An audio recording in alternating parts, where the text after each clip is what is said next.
January. January. We celebrate New Year in January.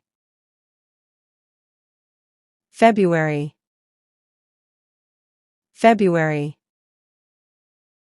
She was born in February. March.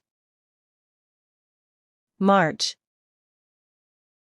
Spring begins in the month of March.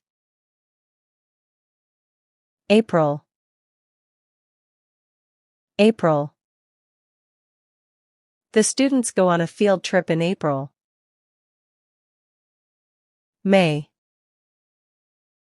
May. He goes on vacation in May. June. June. I visit my grandparents in June.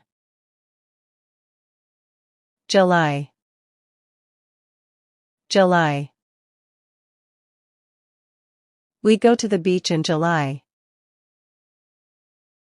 August. August.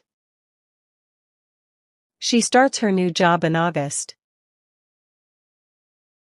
September. September. The students begin a new school year in September. October. October. We celebrate Halloween in October. November. November. I'm going to Japan in November. December. December. We celebrate Christmas in December.